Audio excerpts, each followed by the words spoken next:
আসসালামু আলাইকুম বন্ধুরা, কেমন আছো? আজকে তোমাদের মাঝে নিয়ে আসলাম চিকেন ভেজিটেরিয়ান খিচুড়ি। অলরেডি আমি মশলা কষা ফেলাইছি। মশলা অলরেডি কষানো হয়ে গেছে, দেখা যাচ্ছে উপরে কি সুন্দর তেলগুলো উঠে আসছে। মশলার উপরে যেহেতু তেলগুলো উঠে আসছে, তার মানে আমার মশলা পুরোপুরি পারফেক্ট কষানো হয়ে গেছে। আর আমি এটার মধ্যে কী করবো, যে চিকেন, ফ্রেশ চিকেন চিকেন দিয়ে দিলাম।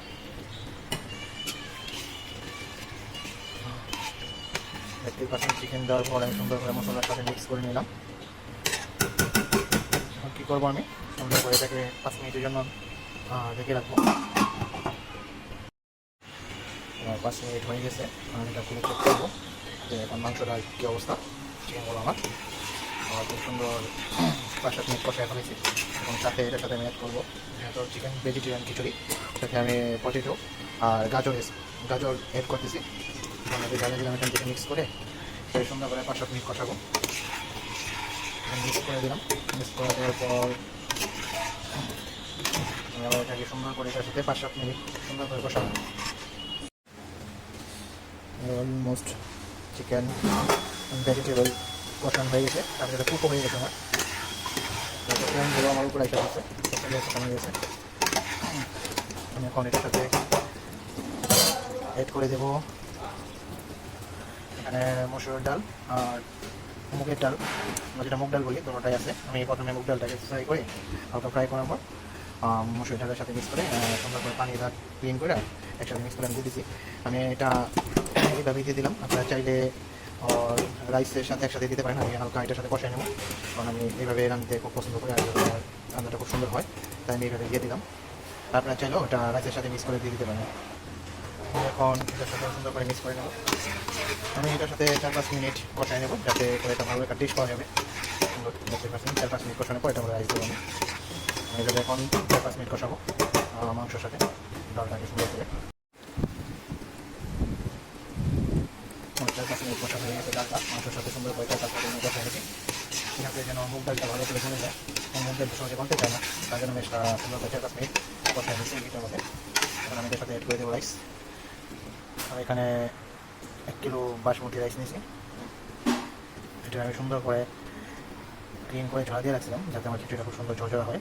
আমি বেশি ঝরঝরে এখন আমি এটা অ্যাড করে দিলাম এখানে রাইসটা। এখন আমি এটাকে সুন্দর করে চালটা আরও মশলাটার সাথে মিক্স করে নেব।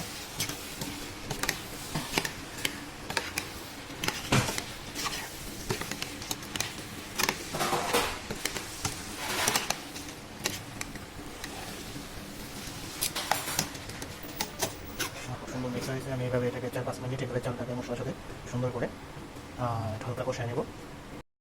অলরেডি আমার 4-5 মিনিট এটা কষানো হয়ে গেছে। রাইসটাকে সুন্দর করে আমি এটার মধ্যে এখন গরম পানি অ্যাড করে দেবো। অল্প করে আমি গরম পানিটা বসিয়ে দিয়েছিলাম, এই পানিটা আমি এখানে অ্যাড করে দেবো। আসলে আমি আপনাদের দেখাইতে পারলাম না কীভাবে গরম পানিটা ঢাললাম। আসলে আমি এক হাত দিয়ে ভিডিও করতেছি, আরেক হাত দিয়ে কাজ করতেছি ভাই, দুঃখিততার জন্য। দেখতে পাচ্ছেন আমি যতটুকু পরিমাণ পানি দরকার ছিল ততটুকু পরিমাণ পানি দিয়ে দিলাম এখানে। এখানে আমি মিক্স করে দিলাম পানি দেওয়ার পর।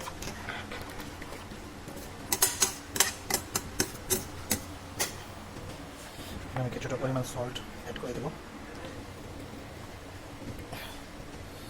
স্বাদ অনুযায়ী সল্ট অ্যাড করে দিলাম। আমার যতটুকু পরিমাণ দরকার ছিল ততটুকু অ্যাড করে দিলাম।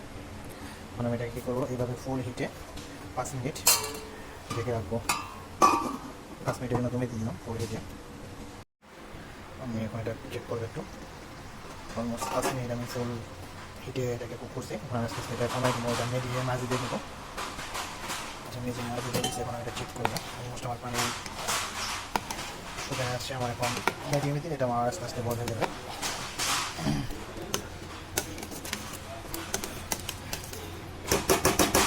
এটা হয়ে গেছে। আমি কিছু ফ্লেভারের জন্য কিছু কাঁচামরিচ দিয়ে দিলাম, একটা সুন্দর কাঁচা মরিচের ফ্লেভার আসার জন্য। এটাকে আমি কমসে কম 30 মিনিটের জন্য দমে দিয়ে দেবো। 30 মিনিট পরে আমার অলমোস্ট কুক হয়ে যাবে। 30 মিনিটের জন্য দমে দিয়ে দিলাম। আমার অলমোস্ট 45 মিনিট দমে রাখছিলাম, আমার হয়ে গেছে 45 মিনিট করে চেক করে রাখবো কিছু অবস্থা। আমি দেখতেই পাচ্ছেন আমার কিছু হয়ে গেছে।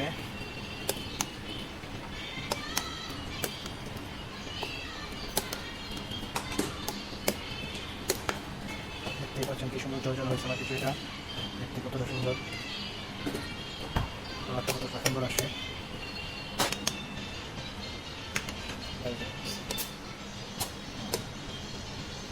দেখতে পাচ্ছেন দেখতে কতটা সুন্দর জল হয়েছে কিছুটা।